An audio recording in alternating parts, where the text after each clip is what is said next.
The बोल, निडर, बेबाक और सच। तो एक बार फिर से कांग्रेस के युवराज मिस्टर राहुल गांधी जी विवादों में घिरते नजर आ रहे हैं। जिस तरह से उनको पिछले हफ्ते सदन में बोलने का मौका मिला था, तो वो भाई साहब अपने सब्जेक्ट पे ना बोलकर कहीं ना कहीं नरवणे साहब जी की बुक को कोट करना चाहते थे, और वो बुक को कोट करने में लग भी गए थे। उसके बाद बीजेपी नेताओं ने उनका विरोध किया। बाद में स्पीकर ने उस बुक को कोट करने की इजाजत उनको नहीं दी। अब यहां पर मैं आपको बताता चलूं कि स्पीकर ने क्यों मना किया कि आप इस बुक को कोट नहीं कर सकते हो।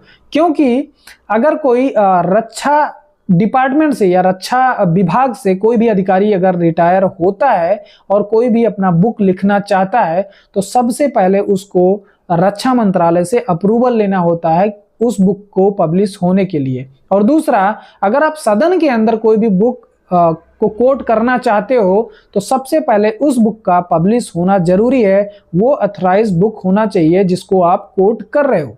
यहाँ पर राहुल गांधी जी जिस बुक को कोट कर रहे थे, तो वो बुक ना तो पब्लिश थी, ना ही रक्षा मंत्रालय ने उसको अपना अप्रूवल दिया है। राहुल गांधी जी ये ना समझते हुए 40 मिनट तक सदन के अंदर बवाल काटते रहे।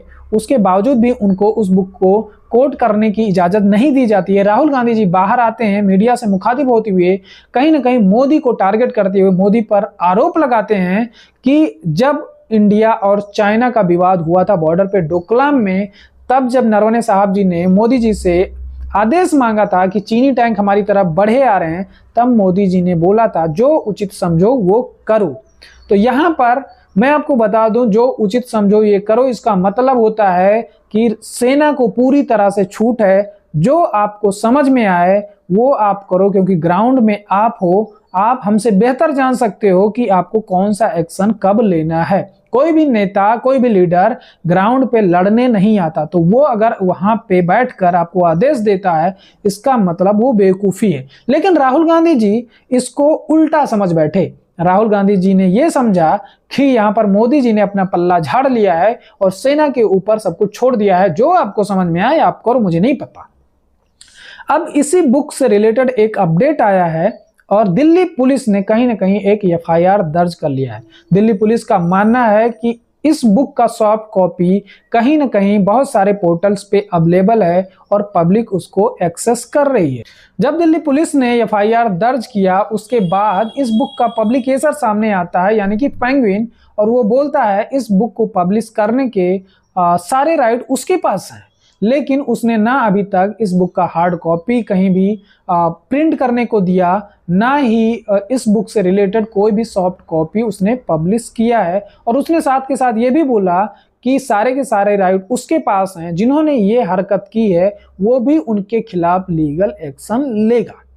अब मजे की बात यह है कि अगर बुक पब्लिश नहीं हुआ तो राहुल गांधी जी के पास ये बुक आई कहां से, जिसको वो सदन में कोट कर रहे थे, या राहुल गांधी जी जो संसद के अंदर बुक लहरा रहे थे उसका खाली कवर पेज ही राहुल गांधी ने छपवा लिया है। बाकी का जो उसके अंदर का कंटेंट है वो पूरी तरह से ब्लैंक है।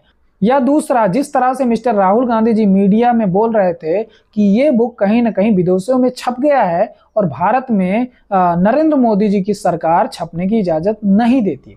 अब इसी को लेकर कहीं ना कहीं नरवणे साहब जी के ऊपर कहीं ना कहीं अभी उंगली खड़ी होती दिखाई दे रही है, क्योंकि इतना सब कुछ हो गया उनके बुक से रिलेटेड, इतना सब कुछ हो गया उनके बुक के ऊपर, लेकिन नरवणे साहब जी सामने नहीं आते हैं। और ना नरवणे साहब जी आके किसी भी बातों का खंडन करते हैं, ना ही किसी भी बातों का एक्सेप्टेंस करते हैं।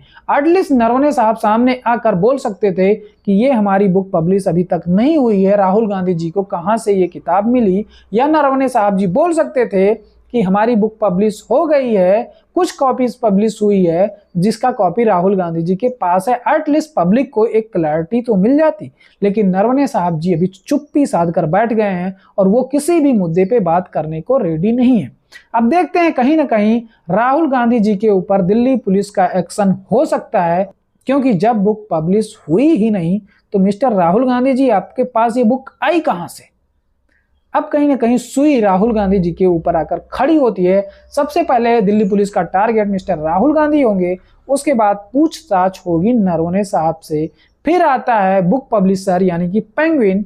कहीं ना कहीं ये भी हो सकता है कि पेंगुइन ने तो झोलमाल नहीं किया।